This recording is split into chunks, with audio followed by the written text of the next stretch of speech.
The Economic Freedom Fighter member, Thabo Sinamela, is fuming and wants the EFF members to stop watching and supporting Sizwe Mpofu Walsh's podcast, all in the name of hating his father, Advocate Mpofu, for dumping the Economic Freedom Fighters and joining the Umkhonto weSizwe party. Thabo doesn't even have followers, just like Sizwe Mpofu Walsh, yet he thinks he's influential. He will just tweet hate and people will follow that nonsense. First of all, Sizwe reports political affairs and invites a different guest, whether it's MK prominent people or EFF prominent people or DA, even FF+, or the prominent people from the ANC. He's not biased. He is doing very well with his podcast. Why do you want to punish Sizwe just because his father left the Economic Freedom Fighters movement? He's now an enemy.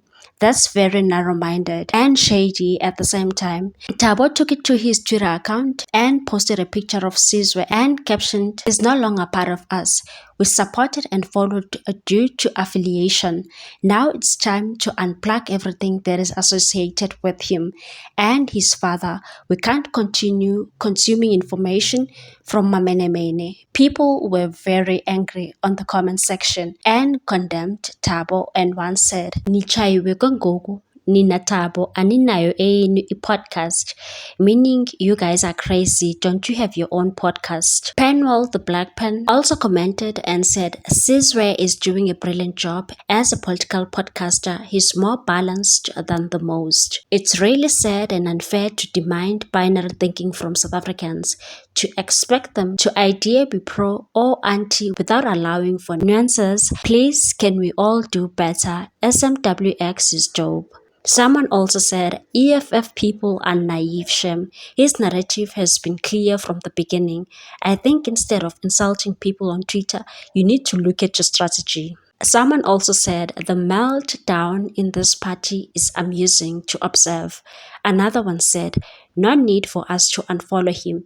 This is a young man trying to push something in life. Just because his father left the EFF, it doesn't mean we should be bitter towards him and his business. Emotional intelligence fighter." Another fighter said, "I refuse. He is his own man and I've never heard him attacking the EFF. What's gonna happen if Malema decides to have an interview at his podcast?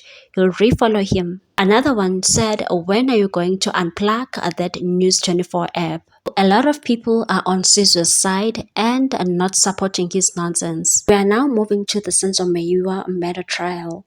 Judge Ratha, who's presiding over the matter of Sizwe Mpofu, is also not happy about the YouTubers who are commenting or criticizing anything that is happening in that courtroom. On Friday, Advocate Mngomezulu, who's representing accused number 1, Moses Sibiya, put it on record that he's following the case on YouTube. Judge Ratha said he mustn't dare follow this case on YouTube, saying there are so many experts on YouTube. Judge Ratha seems to forget that South Africans enjoy the freedom of speech, and that's the Constitution of South Africa. It's been full 10 years and you still haven't solved this case of Sizwe Mpofu. It's really painful to see Sizwe's mother still crying to this day when she's asked about the Sizwe Mpofu murder trial. Why is it so difficult to arrest the right people who shot Sizwe, yet he doesn't want people to say anything about this case? If he's really doing the great job, he should allow constructive criticism. He always tells people that he knows the law and he's very condescending at times, and sometimes he doesn't respect the defense team. He's also very lenient when dealing with white people, but he's very impatient when he's dealing with black lawyers. Even South African Black Lawyers Association once called him out after he publicly disrespected black lawyers, and the most irritating part, he will just say, "During apartheid, judges used to do this and that." Somebody needs to tell him we're no longer oppressed. Freedom of expression is allowed. People are allowed to hear, form, and express opinions freely. The Constitution also covers open debate that will improve in truth-finding. People want to know who really killed the captain of Bafana Bafana, Sizwe Mpofu. That's it. What's your take on this one, people? Thanks for watching. Please subscribe for more news.